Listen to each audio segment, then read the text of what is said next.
por isso aí. Tá? E professor, Diga lá, posso Salvador. tomar aqui a voz? Tá chegando, sim. O que acontece?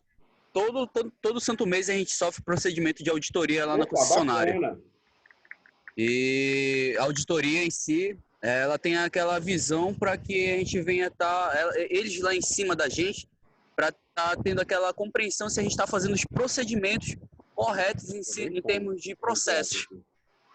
Então, eu imagino ali que a auditoria ela é um fator crucial em qualquer organização para saber se os procedimentos que venham a ser implantados desde a parte operacional, gerencial e estratégico, eles venham estar alinhados com aquilo que a empresa planta naquele plano de ação dela.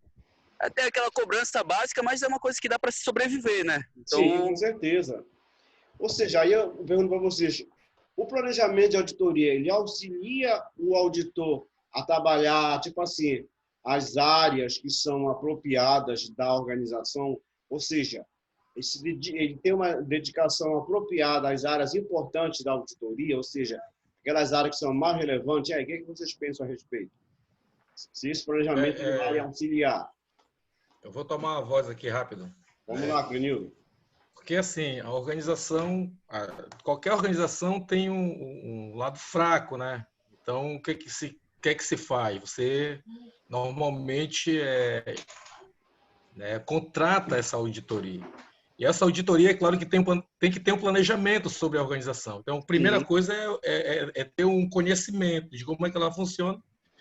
E, evidentemente, vai ter um gestor lá que vai apontar, junto com o mecanismo da auditoria, para ver onde é que está realmente a sangria, vamos dizer assim, né? Onde é que realmente está os pontos fracos que precisam ser melhorados, portanto, né?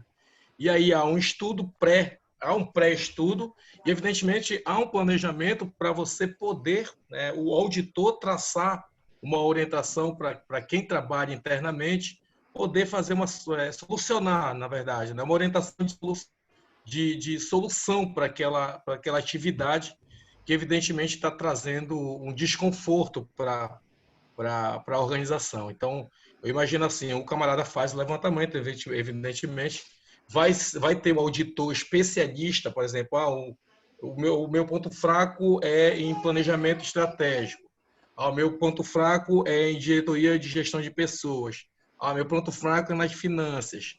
Quer dizer, o auditor não vai pegar tudo só de uma vez, né? E vai realmente traçar um alinhamento, como disse o Salvador ainda agora, dentro de uma perspectiva no qual tem uma fraqueza e vai traçar oportunidades para que, né, haja uma alavancagem, vamos dizer assim, né, para que a empresa se mantenha em equilíbrio, né, e possa projetar coisas melhores no futuro. Olha só, resumindo aí o que o Clenildo colaborou com a gente, então, o planejamento de auditoria ele vai realmente auxiliar o auditor também a identificar e resolver tempestivamente os problemas e potenciais. É isso que o Clenildo acabou de falar para a gente. Ou seja, eu vou pegar aquilo que é em potencial da organização, ou seja, aquilo que está causando algum dano. Então, se eu tenho bom planejamento, se ele está bem alinhado com os objetivos da auditoria, o auditor ele consegue identificar os problemas potenciais, né? E aí, feito isso, e aí, Wellington, tipo assim, como você poderia dizer para a gente o que seria um problema potencial que poderia ocasionar danos para a organização? Tipo assim, dá aí uma colaboração para a gente fazer um comentário em cima. Quais seriam esses problemas potenciais que podem causar dano para a organização? Professor, os riscos, né? Tipo, não conformidade das leis. Eu lembro que o senhor falou muito sobre o compliance, né? Tipo, das empresas e tudo mais, a transparência. Sim. Como que isso está sendo adotado quanto à sua legislação, né? O seu andamento dos processos e tudo mais. Então, imagino assim, que a partir do momento que uma empresa preza pela qualidade e quer oferecer um serviço bom para o seu cliente e tudo mais, e passar por essa auditoria sem que haja alguns problemas, ela tem que primeiramente procurar as suas regras, o seu ordenamento jurídico para ver se está tudo ok, né? E a partir do momento que a auditoria vai começar o seu trabalho, eu imagino, não sei, né? A gente vai aprender agora esse semestre, mas imagino que deva começar por aí. Exatamente, olha só. Isso também vai auxiliar que o auditor ele consiga organizar adequadamente o trabalho de auditoria. Ou seja, para que esse trabalho, isso aí que o Ed acabou de falar, seja feito de forma eficiente e eficaz. E não adianta ele chegar, como na aula passada nós comentamos aí, ele tem que conhecer globalmente a organização, né? Ele tem que saber da complexidade que a organização está realmente. E aí, Salvador, como é que tipo assim, ao elaborar seu planejamento, vocês estão passando por esse processo continuamente lá na empresa de vocês, como é que ele deve conhecer a organização, o teu ponto de vista? Como é que o auditor deve conhecer a organização? Diga aí para a gente. A gente trabalha em teu comentário aí em cima. Então, professor, pegando essa deixa aí que o Wellington deixou para a gente, muito bem posicionado por ele e também pelo Clenildo, aqueles pontos, principalmente pela transparência que a empresa quer passar para os nossos clientes. Já como a gente trabalha diretamente com o comércio, com a venda em si, o pós-venda, é importante ali sempre estar alienado para que o cliente ele venha estar ciente do que está acontecendo com o procedimento dele. A gente passou por um procedimento aí em relação a essa pandemia. Todo mundo passou, todas as empresas, desde pequenos, médios, a longo, de grande porte, teve ali em algum período a sua paralisação. E por incrível que pareça, atualmente a gente ainda não conseguiu colocar em dia. A gente tem uma fila de espera. Então o auditor ele se preocupa, eu pelo menos assim, pelo que eu viso ali da minha função, com a cobrança dos auditores em cima da gente, principalmente essa transparência em relação a procedimentos.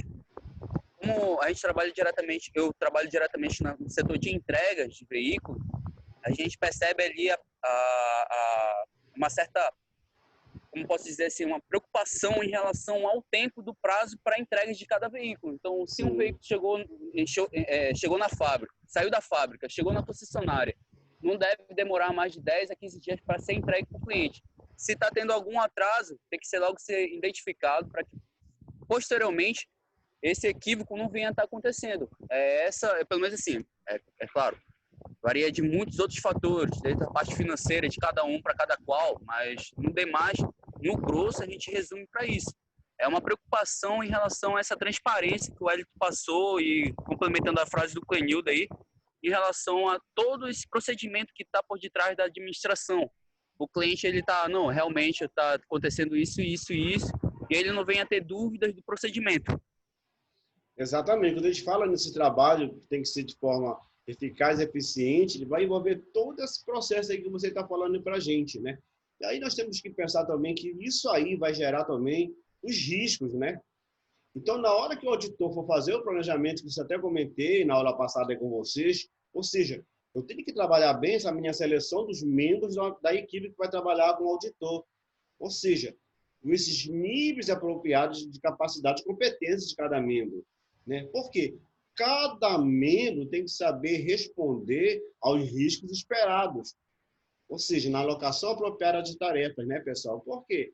Como nós falamos na aula passada, o planejamento ele é flexível, né? De repente, quando eu vou auditar algo, por exemplo, aí o Salvador estava dando esse exemplo aí, e a equipe da auditoria se chega com algo diferente, não esperado.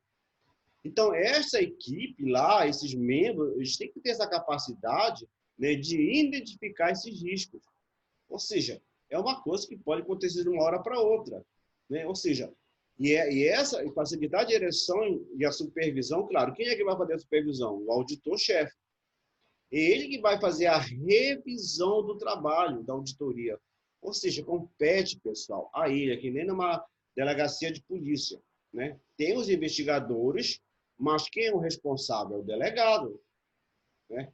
É o delegado que é responsável. Por exemplo, de repente lá eu tenho lá o Harrison, tá? Que ele é o meu perito, tá? E de repente ele vai avaliar lá uma folha de pagamento e ele descobre férias calculadas erradas na hora que ele for fazer os cálculos. Então, o membro da equipe lá, seja a auditora Kelly, então ela vai confiar no trabalho dele, ou seja, já que ele está avaliando, está dizendo que está errado, ele é o responsável por isso. Mas a Kelly, ela responde por essa auditoria dele, porque ela é a coordenadora da equipe. Então, é toda a responsabilidade dela, tá? Então, esse trabalho, quando a gente fala aí que esses riscos, né? Então, essa equipe de auditoria, pessoal, a gente tem que ser uma equipe realmente bem capacitada. Ou seja, tem que ter capacidade e competência. Por quê? Porque eles vão responder pelos riscos, pessoal. Nós pegarmos uma folha, por exemplo, teve um órgão aí um tempo atrás, que a Auditoria Geral do Estado e o TCE, eles pegaram servidores já estavam aposentados e estavam na folha de pagamento do órgão. Você já pensou um negócio desse, gente? O servidor já está aposentado e aparecia na folha de pagamento, recebendo salário. Quer dizer, olha aí, pessoal. E aí, o que vocês pensam a respeito? Foi falha do sistema, ou alguém estava recebendo por conta disso. E aí? Vamos lá, vocês agora são os nossos auditores. O que vocês pensam a respeito que isso pode ter acontecido? E aí, Kelly? Vamos lá, quero ver a Kelly falar aí. Professor, sinceramente, eu acho que não é falha, não. Do jeito que as coisas andam, provavelmente, pelo que a gente vê, né, diante de tudo que a gente vê, existe isso sim, e não é falha. Justamente por ter uma equipe, ela não vai deixar passar assim. Infelizmente, é maracutaia mesmo. E aí, Vamos Daniel? ver. Beleza, Kelly, obrigado. O que você pensa a respeito, Daniel?